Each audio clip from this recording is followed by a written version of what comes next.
Hello, everyone. My name is Ian Cyrus. My Buddhist name is Gwandu Prajna, and depending on the tradition, I have different names. For example, in the Vietnamese tradition, I am referred to as Thich Tam Nguyen. All of the various transliterations of my name means fist of liberation. So just so that you know.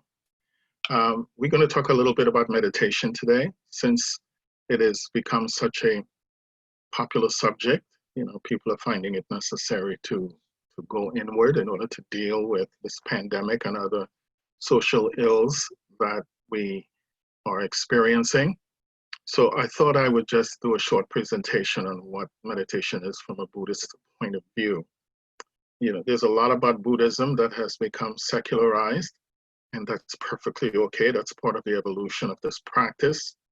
And by that I mean there's a lot about this practice that can benefit someone, and they don't necessarily have to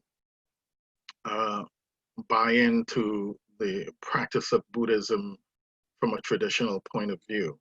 So with that said, I'm going to share my screen with my PowerPoint presentation, and we'll begin.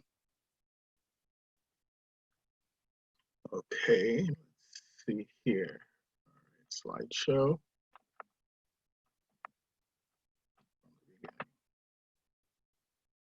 Okay, so we're going to talk about meditation, and this is a rendition of Bodhidharma, the patriarch who first introduced, Chan Buddhism to the Chinese mainland. Anyway, by way of introduction, in modernity, there are a lot of talk about the practice of different forms that we in the West has come to frame as meditation. There are equally as much confusing and misunderstanding as to what this practice is and what it's not. There are as much as what this practice is should be called. Once this proper reference is established, what is its practice? I think it would help to look at a definition of terms to achieve some clarity, because there's a lot of terms that gets thrown around in this practice that you can get lost, just trying to figure out what these terms mean. So hopefully I would help to clarify some of what that is. Okay.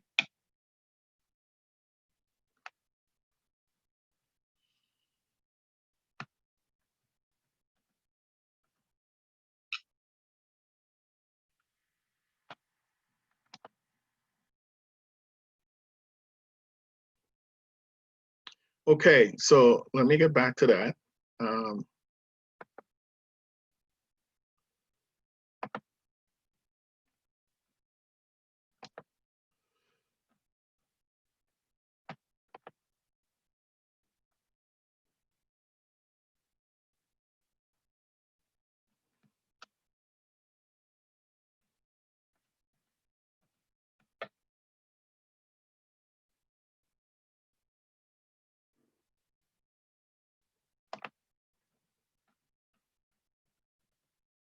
Okay, by way of definition of terms, Buddha is one who has awakened or awoken. Everyone is a potential Buddha, and anyone who is awoken to his or her divine nature. Now, that's the definition of Buddha. All right, one who is awakened. So that could be any one of us. Okay, just keep that in mind. It's not unique to the personality that we commonly refer to as the Buddha. The term jhana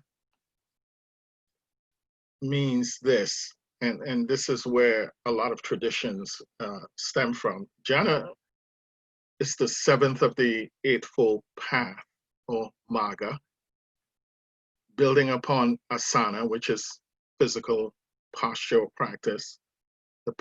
And it consists of also the pranayama, breath control, pratyahara, control of the senses, moving the focus to the inside, and dharana, which is concentration. The word jhana comes from the Sanskrit word jai, which means to think of or mindful contemplation. Jhana is the vehicle that the Buddha used to achieve moksha or liberation, and not, which means awakening, right? Or bodhi, meaning awakening, and not necessarily enlightenment. As a matter of fact, there really isn't such a thing in Buddhism. Jhana, mindful contemplation, is one of the main schools of thought in Buddhism in the Mahayana or Great Wheel tradition, okay? Now, when Buddhism came to China sometime around 200 to 300, it was adapted to the Chinese culture and understanding. Theories about the influence of other schools and the evolution of Chan vary widely and are heavily reliant upon speculative correlation rather than on written records or histories. Some scholars have argued that Chan, transliteration of jhana, developed from the interaction between the Mahayana Buddhism or the Mahayana school and Taoism. So it is a fusion of what came from India and what was already in China, which was Taoism.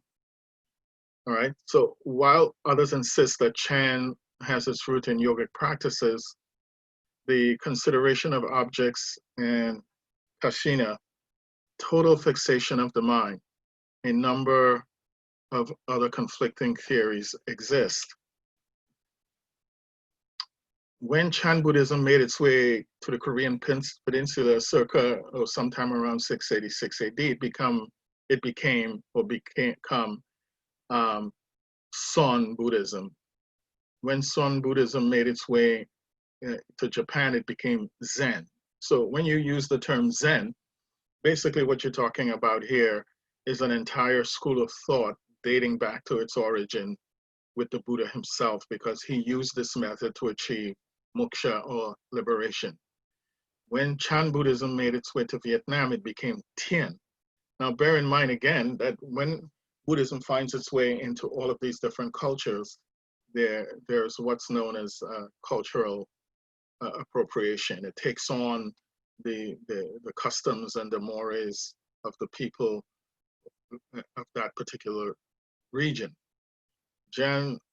Jhana Buddhism was introduced to China by Bodhidharma, one of the 6 patriarchs of Buddhism, which began with Mahakasyapa, one of Buddha's main disciples. The term Vipassana, which is very popular used here in the US, literally means special seeing or insight seeing. Is a Buddhist term that is not often that is often translated as insight. The Pali Canon of the Tibetan or Theravada tradition describe it as one of 2 qualities of the mind which is developed in Buddhist meditation, the other being samatha. Now that leads us to what is samatha? The samatha is a Buddhist term that is often translated as calm, abiding, or mind calmness. The Pali Canon describes it as one of 2 qualities of the mind which is developed in Buddhism or Buddhist meditation. The other being vipassana, clear seeing or insight. Samatha is said to be achieved by practicing single-minded meditation. So the definition of terms, it can be, like I said, can be a little bit confusing. Bodhidharma and Hui Ke, that's this rendition that you're looking at.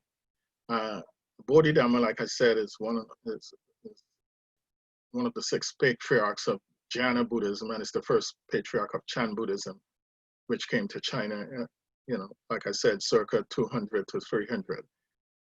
He taught a special transmission outside of the scriptures, which did not stand upon words. So he taught a special something or a special nothing, And this is how it goes. This is a very famous quote by the Bodhidharma himself. It says, a special transmission outside of the scriptures, no dependence on words and letters, direct pointing at the mind of man and seeing into one's nature and the attainment of Buddhahood.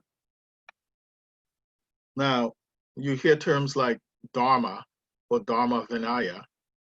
This term was the term used prior to the 1800s when a publisher from New England actually published a book, James Joinville, and that book mentioned the term Buddhism, and it became part of popular discourse. But at any rate, that's what it's actually a practice of Buddhism, and its doctrine is actually referred to as Dhamma Vinaya.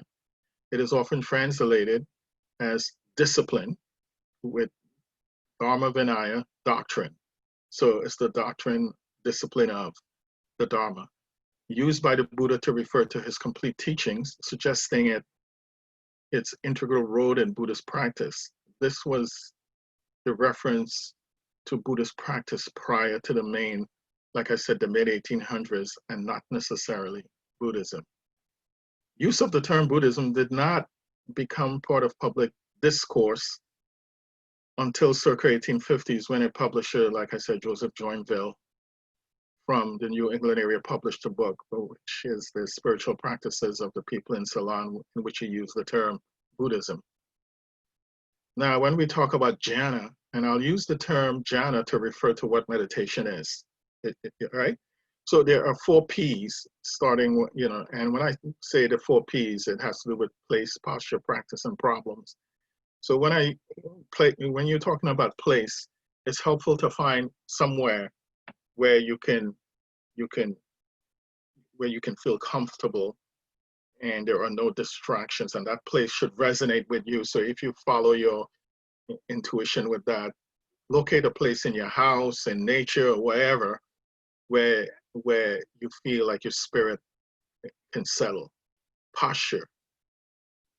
Posture is very important in that the positioning of your body should be such that it allows at least your spine to be straight, and there's a vertical line, through your nose down the middle of your body, making sure that you're able to breathe, without feeling the breath obstructed.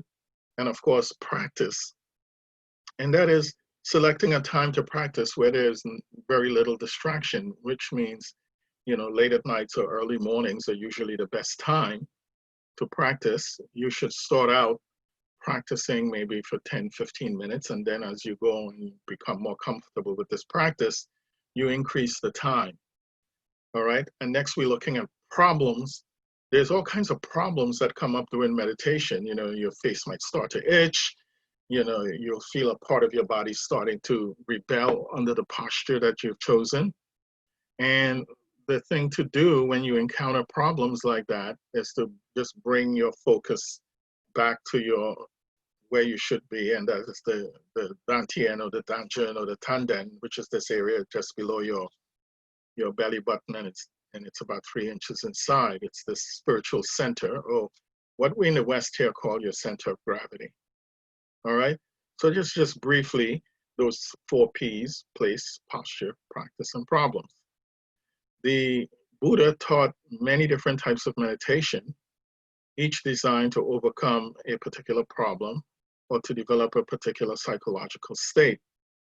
But the 2 most important, common, and useful types of meditation are mindfulness of breathing and loving kindness meditation.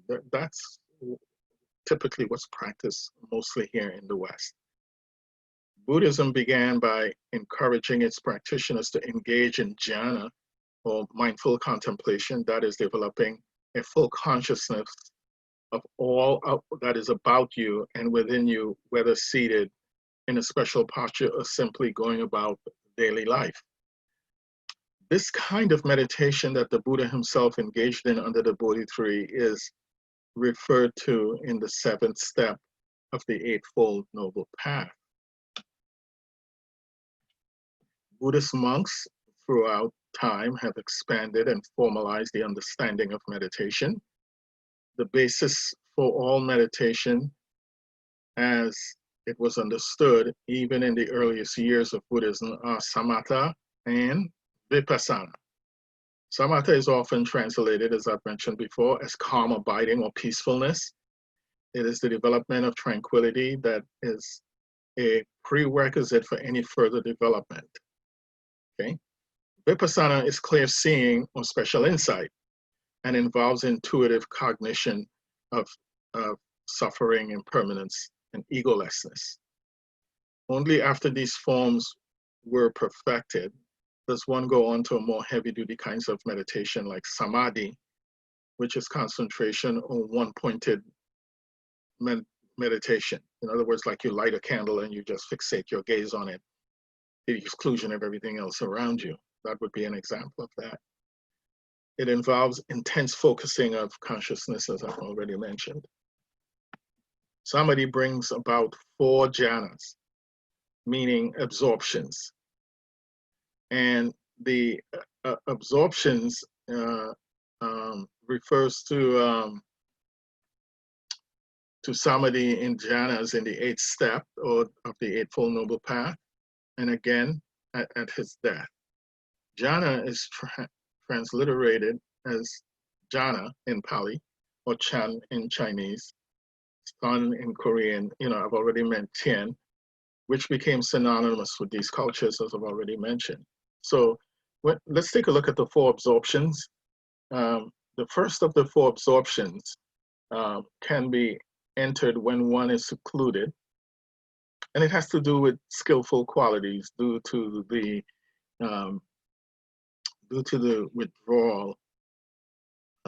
withdrawal from everything, society, culture, what have you, and right effort. Okay, so the result of seclusion, as a result of seclusion, while you can still engage in a lot of discursive thinking, the second absorption is this thing called rapture or non-sensual pleasure as the result of concentration, which is born of samadhi, which we already covered in terms of definition of terms. So this is where you have unification of awareness and you're free from discursive thought. And there is this inner tranquility that follows. The third one is affective detachment. And in this thing, when you're at this level, there is mindful and alert and sense pleasure within the body itself, as opposed to outside of the body. And the fourth absorption, it has to do with neither pleasure nor pain, and is seen as the beginning of attaining of psychic powers. In other words, truly vipassana or samadhi, which is special insight or special seeing. So I already mentioned that already, and so I'll just skip past it. The most basic form of meditation involves one's breath. Beginning meditators are often asked to count their breath. Breath could, may be regulated in a 3-to-1 ratio. That is, you breathe in for the count of 3, hold for the count of 1, breathe out for the count of 3. That is inhale, right? Like I said.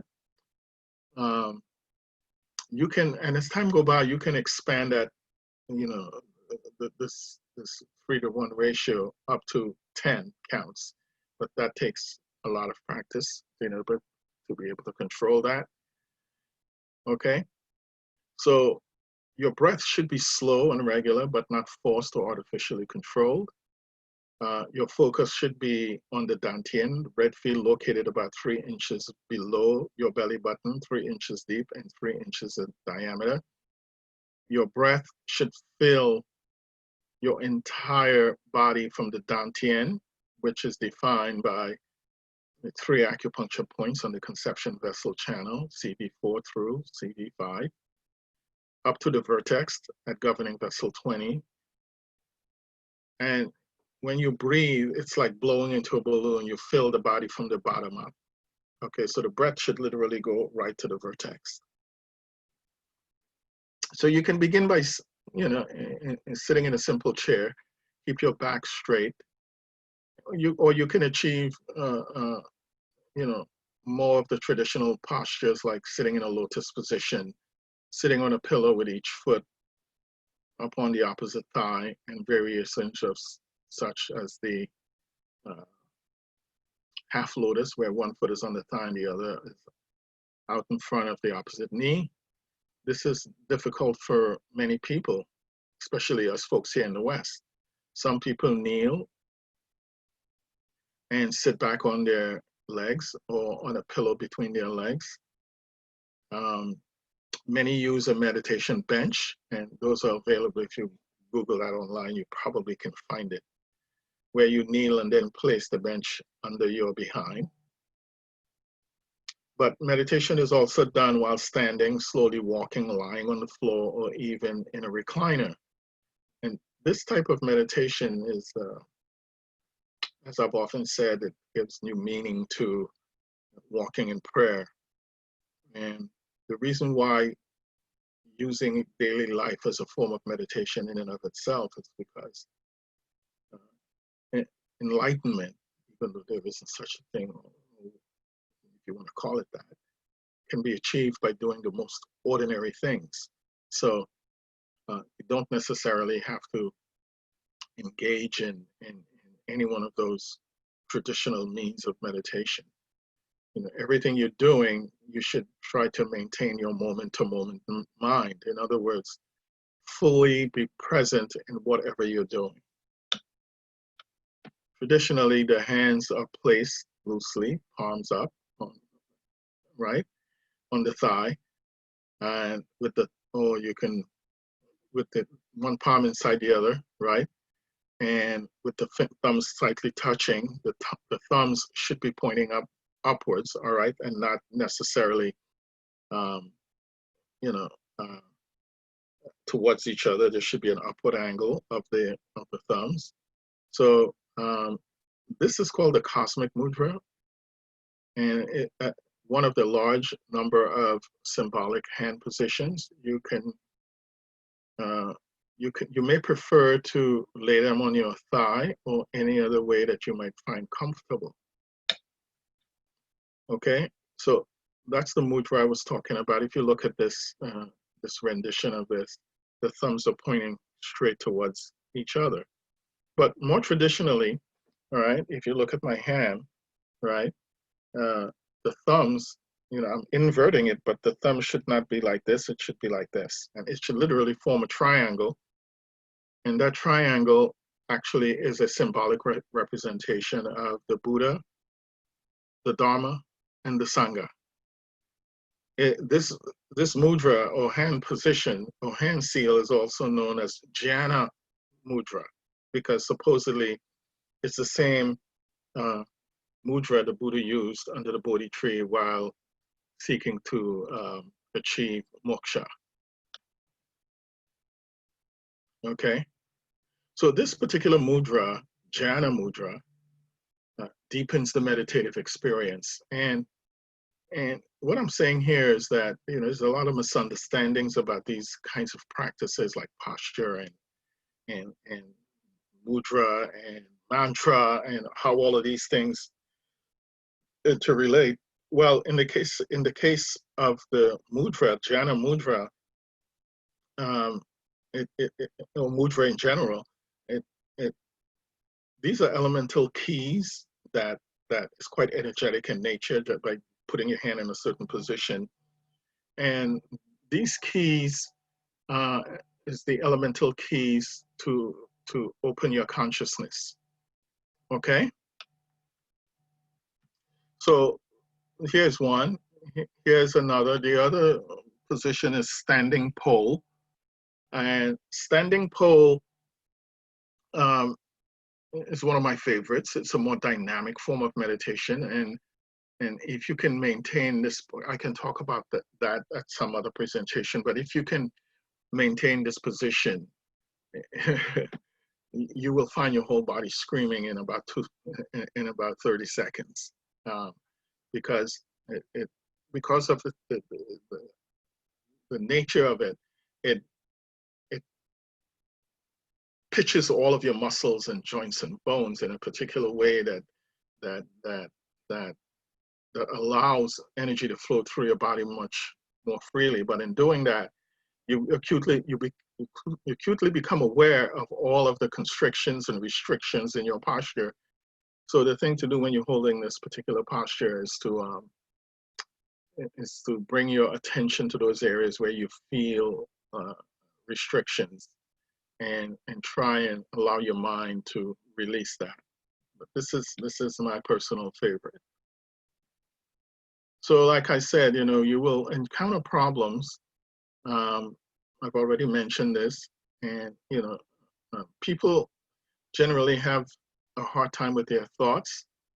There's this discursive thinking that occurs, and the thing you do is just go back to breathing and just let your thoughts go, because after a while you come to the realization that that whatever it is that you're thinking is just a thought.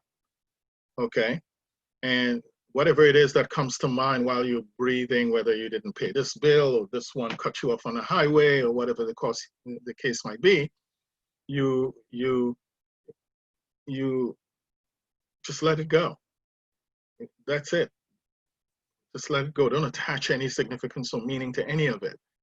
So after a while, you get to the point where you realize that you're not your thoughts, that there's something about you that's beside your thought, and you realize that aspects of you that's doing the observing, which is what I call the participant observer technique, where no matter what you're experiencing, there's another aspect of you that's doing the observing. And that is a very powerful thing, to observe your own process, even in your waking state, okay? So the more advanced form of meditation is the Shikantaza form of meditation, or emptiness meditation. Here you don't follow anything at all. There is no concentration, only quiet mindfulness.